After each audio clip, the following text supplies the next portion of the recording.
بسم اللہ الرحمن الرحیم نحمد و نصلی علی رسولہ الکریم. السلام علیکم ورحمۃ اللہ وبرکاتہ.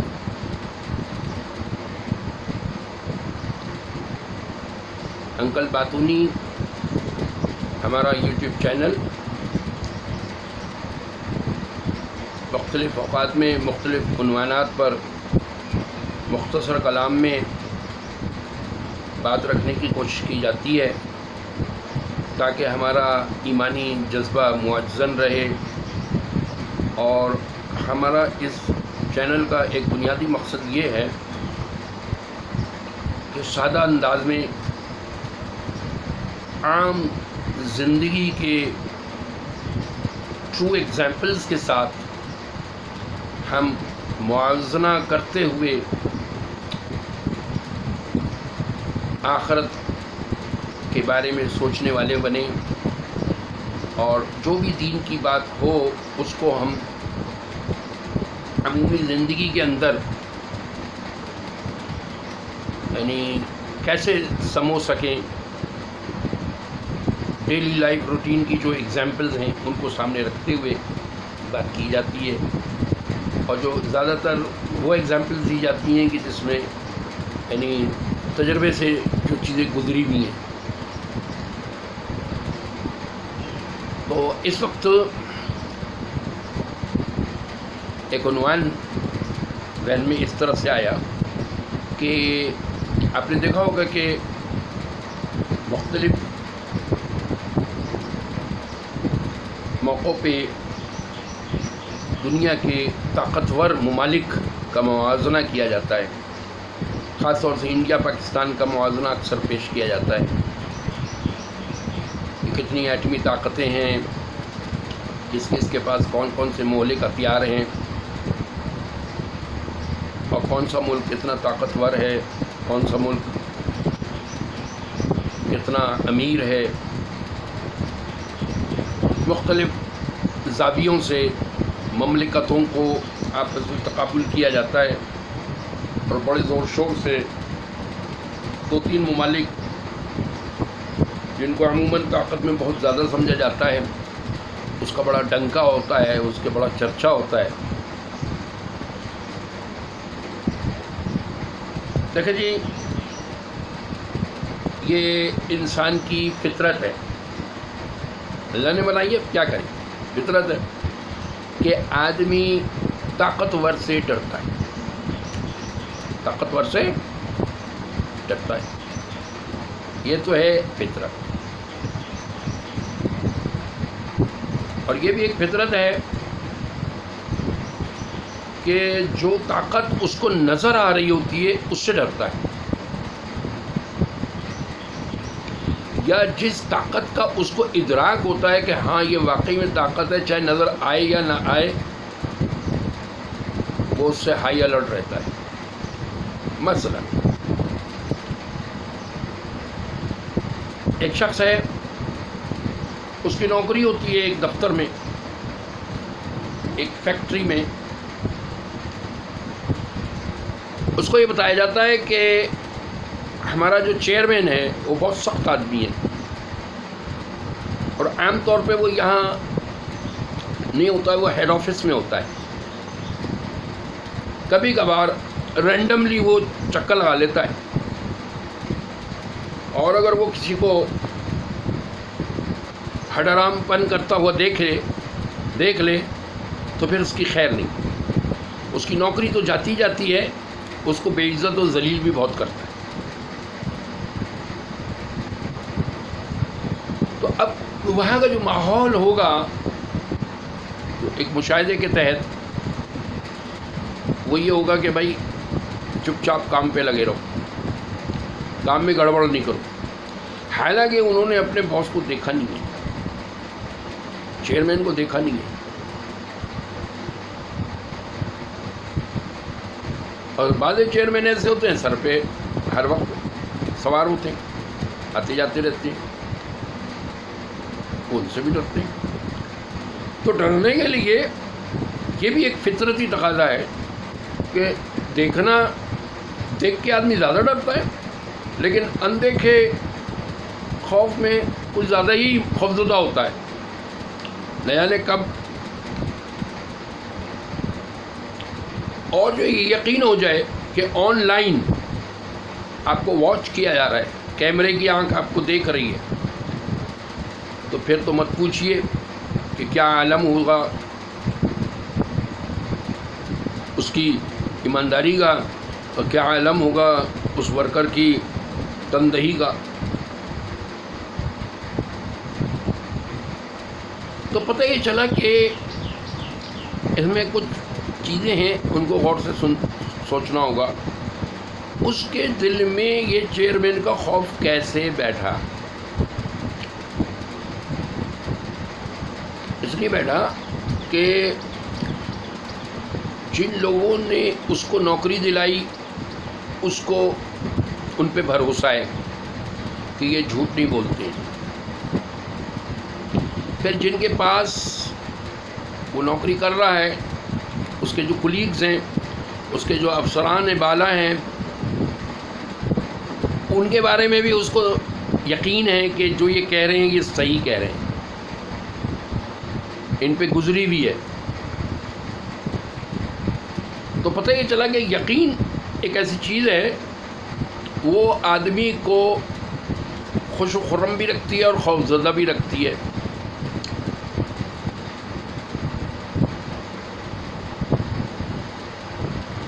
آج جو اللہ جل شانہ کی ذات عالی سے مسلمان کے دل سے ڈر نکلا جا رہا ہے، اللہ کا خوف اس کے دل سے نکلا جا رہا ہے اور مخلوق کا خوف گھسا جا رہا ہے، اس کی وجہ یہ ہے کہ اس نے اللہ کی طاقت کے تذکرے سنے نہیں. جن لوگوں نے ان ممالک کی طاقت کا تذکرہ اس کے سامنے کیا، یا چیئرمین کی طاقت کا تذکرہ کیا، حوالدار کی طاقت کا تذکرہ کیا، اور کیا نام ہے اس کا ایس ایچ او کی طاقت کا تذکرہ کیا، آئی جی ڈی آئی جی کی طاقت کا تذکرہ کیا، اس کا خوف ہے اس کے دل میں. اب ضرورت اس بات کی، اگر اس کے سامنے ڈی آئی جی صاحب سادہ کپڑوں میں گزر جائیں تو وہ ان کو عام آدمی کی طرح ٹریٹ کرے گا، ہو سکتا ہے ان کے ساتھ بے ادبی بھی کرے، بدتمیزی بھی کرے، کیونکہ اس کو پتہ ہی نہیں کہ یہ کون ہے. لیکن جیسے اس کو ادراک ہوگا کہ وہ یہ تو ڈی آئی جی ہے، تو اس کا اوپر کا سانس اوپر اور نیچے کا سانس نیچے رہ جائے گا. تو پتہ چلا کہ ادراک کا ہونا بہت ضروری ہے اور تذکرے کا ہونا بہت ضروری ہے. تو آج جو عنوان ذہن میں بن رہا ہے وہ یہ ہے کہ اللہ جل شانہ کی بڑائی کو بیان کیا جائے کھول کھول کے. آج کا کلپ تھوڑا لمبا ہوگا. دیکھیں جی، قرآن پاک میں اللہ جل شانہ نے کچھ انبیاء علیہ السلام کے قصے بیان فرمائے ہیں. تو اس سے ہم ہرگز یہ مقصد نہ لیں کہ خدا نخواستہ کہ قرآن پاک جو ہے قصوں کی کتاب ہے. قرآن کا اسلوب بیان بڑا مزیدار ہے، بڑا زبردست ہے. قصے تو بیان کیے ہیں اور بعض قصے ایک دفعہ سے زیادہ بیان کیے، لیکن کہیں پہ بھی قصہ تمام نہیں ہوا. موسیٰ علیہ السلام کا قصہ چلے گا، اچانک ختم ہو جائے گا. فلاں قوم کا قصہ چلے گا، اچانک ختم ہو جائے گا، پھر تذکرتاً پھر آ جائے گا. تو پتہ ہی چلا کہ اللہ جل شانہ نے یہ قصے بیان کیے ہیں یہ نصیحت کے لیے کیے ہیں، اور اتنے ہی بیان کیے جتنا کہ اس سے نصیحت دینا مقصود ہے. ابھی انہی قصوں میں چند قصے اشارتاً عرض کیے جائیں گے. ابراہیم علیہ السلام کو نمرود نے آگ میں ڈالا، بہت بڑی آگ تیار کری، اور اللہ جل شانہ نے اس آگ کو ان کے لیے گلزار کر دیا، سلامتی والی آگ بنا دیا۔ کیسے؟ کیا بارش برسائی؟ کیا فرشتوں کو بھیجا کہ جا کے ذرا تھوڑا سا آگ کی حیت تبدیل کر کے آ جاؤ؟ یا کسی سائنٹسٹ کے دل میں ڈالا کہ بھئی اس آگ کو کچھ ایسا کچھ کرو کہ یہ ابراہیم علیہ السلام کے لیے سلامتی والی بن جائے؟ نہیں، بس ایک حکم آیا آگ کو کہ ابراہیم علیہ السلام کے لیے تو سلامتی والی بن جا، اور آگ ابراہیم علیہ السلام کے لیے سلامتی والی بن گئی۔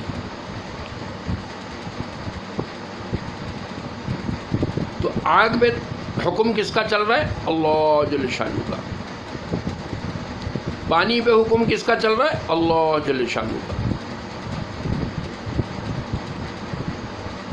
کہ فرعون نے موسیٰ علیہ السلام کا پیچھا کیا،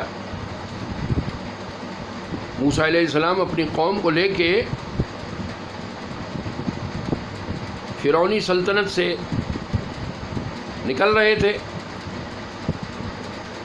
فرعون نے اپنی فوج کے ساتھ، ایک روایت کے مطابق 16 لاکھ فوج تھی کم و بیش، پیچھا کیا۔ موسیٰ علیہ السلام اپنی قوم کے ساتھ جا رہے ہیں، آگے دریا آ گیا، سمندر آ گیا۔ تو موسیٰ علیہ السلام کی قوم نے موسیٰ علیہ السلام سے گلہ کیا کہ ہم تو مارے گئے، آگے سمندر ہے وہ بھی موت ہے، پیچھے فرعون ہے وہ بھی موت ہے۔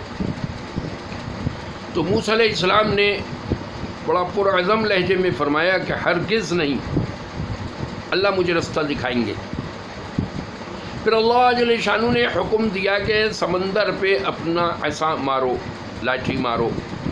جیسی مارا تو 12 رستے بن گئے۔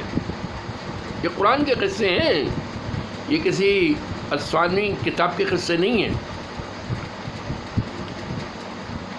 اور موسیٰ علیہ السلام اپنی قوم کے ساتھ 12 قبیلے تھے ان کے، 12 کے 12 قبیلے اپنے اپنے رستے پہ رواں دواں تھے، اور وہ ایسے چل رہے تھے جیسے خشکی پہ چل رہے ہیں۔ اچھا، اللہ کی شان عجیب ہے۔ یہاں ایک ذرا ضمناً ایک اور بات بھی عرض کروں کہ اللہ جل شانہ کی یہ سنت رہی ہے کہ اللہ جل شانہ، اصل میں اس کے لیے تو الگ کلپ چاہیے، بہت تفصیلی بات ہے، میں تو انتہائی اشارتاً عرض کر رہا ہوں کہ اللہ جل شانہ پہلے اپنے دشمن کو پالتے ہیں، پھر ذلیل کر کے مارتے ہیں۔ موسیٰ علیہ السلام نے عصا مارا، 12 رستے بنے، اور کائے پہ بنے؟ سمندر پہ بنے۔ اطراف میں سمندر ٹھاٹے مارتا ہوا چل رہا ہے، بیچ میں رستے بنے ہوئے ہیں خشک، اور اس پہ موسیٰ علیہ السلام اپنی قوم کے ساتھ جا رہے ہیں۔ چلو جی، موسیٰ علیہ السلام نبی ہیں اور ان کی قوم ان کی ماننے والی ہے، اللہ کی طرف سے عطا ہوئی، بن گئے رستے، نکل گئے۔ لیکن اللہ کی طاقت اور اللہ جل شانہ کا فیصلہ، اللہ کی منشا، فرعون نے جب یہ دیکھا تو فرعون نے بھی اپنے گھوڑے کو ڈال دیا اس رخ پہ۔ فرعون اور فرعون کی فوج نے بھی ان رستوں کو، خشک رستوں کو استعمال کیا، اور وہ بھی چلنے لگے اس پہ۔ جب فرعونی فوج کا آخری سپاہی بھی اس رستے پہ آ گیا تو اللہ کا حکم تبدیل ہو گیا، اور وہ ٹھاٹے مارتا ہوا سمندر تھا، اور ساری کی ساری فوج اور فرعون اس سمندر میں غرق ہو گیا۔ یہ کس نے کیا؟ اللہ جل شانہ نے کیا۔ طاقت، اللہ کی طاقت۔ اصل میں طاقت کیا، یوں کہو کہ سب کچھ اللہ کا ہے، اور اللہ ہر چیز پہ قادر ہے۔ اصل میں اس پہ یقین آنا بہت ضروری ہے کہ اللہ جل شانہ ہر چیز پہ قادر ہے۔ اللہ کرونا کا بھی پیدا کر سکتے ہیں اور اللہ کرونا کو ختم بھی کر سکتے ہیں. اللہ کرونا کو پیدا کروا بھی سکتے ہیں اور اس کو ختم بھی کروا سکتے ہیں. اس وقت سائنسدانوں کا ہیبت ہمارے دل پہ نہ ہو اور ملکوں کی ہیبت، ان کی سازشی پلانوں کی خبریں سن کر خوفزدہ نہ ہو، بلکہ اللہ جل شانہ کی طرف متوجہ ہوں کہ دیکھو اللہ ناراض ہوئے ہیں ہم سے. اس کی مثال ہے، ایسے لے لیجئے کہ ایک فیکٹری ہے اور اس کے ورکر ہڈ حرام ہو گئے، تو اس کے اونر نے سب کو نکال باہر کیا، چلو یہاں سے، کام وام کرتے نہیں ہو، بیوقوف بناتے ہو ہم کو، چلو. تو آج مسجدیں بھی خالی کر دی گئیں، جو جماعتیں چل رہی تھیں وہ بھی بیٹھ گئیں، گھروں پہ بیٹھ جاؤ، کیونکہ کام کے کرنے والوں نے کام میں کوتاہی کری. نماز کے پڑھنے والوں نے نماز میں کوتاہی کری. مسجد میں اونچی آوازوں میں باتیں ہوئیں، مسجد میں بے ادبیاں ہوئیں، دنیاوی باتیں شروع ہو گئیں، لطیفے گوئیاں شروع ہو گئیں. ہم نے ادب نہیں کیا اللہ کے گھر کا. مطاف میں، حرم شریف میں موویاں بن رہی ہیں، پوز بن رہے ہیں، شوٹنگیں ہو رہی ہیں. احترام نام کی کوئی چیز ہی نہیں تھی. تو یہ وقت تو آنا تھا. اللہ کی بڑائی کو دل میں لیتے ہوئے جب اعمال کیے جاتے ہیں تو پھر کچھ معاملہ ہی اور ہوتا ہے. جیسے میں نے پہلے بھی ایک کلپ میں عرض کیا تھا، امام ابو حنیفہ رحمۃ اللہ علیہ جب کلام پاک کو ہاتھ میں لیتے تھے تو اس کو سینے سے لگاتے، چومتے اور پھر اپنے آپ سے مخاطب ہوتے کہ ھذا کلام ربی، ھذا کلام ربی، اور یہ کہتے کہتے ان کی آواز بھرا جاتی، چہرہ زرد ہو جاتا، جسم کپکپانے لگتا. اللہ کی طاقت کو سمجھتے ہوئے کلام پاک کو ہاتھ میں لیتے تھے اور پھر پڑھتے تھے. یہ کیفیت کو اپنے اوپر لے کے آنا، یہ جبھی ہوگا کہ جب تکرار کے ساتھ ہم اللہ کی بڑائی کو روزانہ بیان کریں گے، خود بھی بیان کریں، اوروں کو بھی موقع دیں، بیوی بچے سب مل کر بیٹھیں اور روزانہ اللہ کی بڑائی کو بیان کرنے کی کوشش کریں. اللہ سے ہوتا ہے، اللہ کے غیر سے نہیں ہوتا. اللہ سب چیز پہ قادر ہے، جو چاہتے ہیں وہ کرتے ہیں. جو نظر نہ آنے والے کیڑے ہیں وہ بھی، اور جو نظر آنے والے ہیں وہ بھی،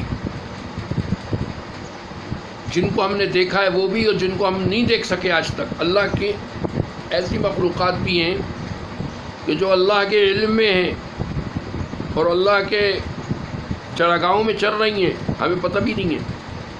اللہ ان کو بھی رزق دے رہے ہیں. تو اللہ کی طاقت کو استحضار میں لے کے آنا اور اللہ کی طاقت کا سوچ کے پھر گناہوں سے بچنا، یہ ہمارے ایمان کو ترقی دے گا، ہمارے ایمان میں ترقی ہوگی. پھر اللہ جل شانہ نیند پہ بھی کیا، اصل میں وہی بات آ گئی، اللہ تو ہے ہی ہر چیز پہ قادر. اب اصحاب کہف کا قصہ ہے قرآن پاک میں. 309 سال تک وہ نوجوان جو ایمان بچا کر نکلے تھے اور ایک غار میں چھپ گئے تھے، 309 سال تک سوتے رہے. اللہ ان کو کروٹیں بھی دیتے رہے اور ان کے جسم نہ خراب ہوئے نہ کچھ، اور 309 سال تک انہوں نے کچھ کھایا پیا نہیں، سوتا ہی رہے. اللہ قادر ہے، اللہ قادر. یا قوی القادر المقتدر قونی وقلبی. مع السلام.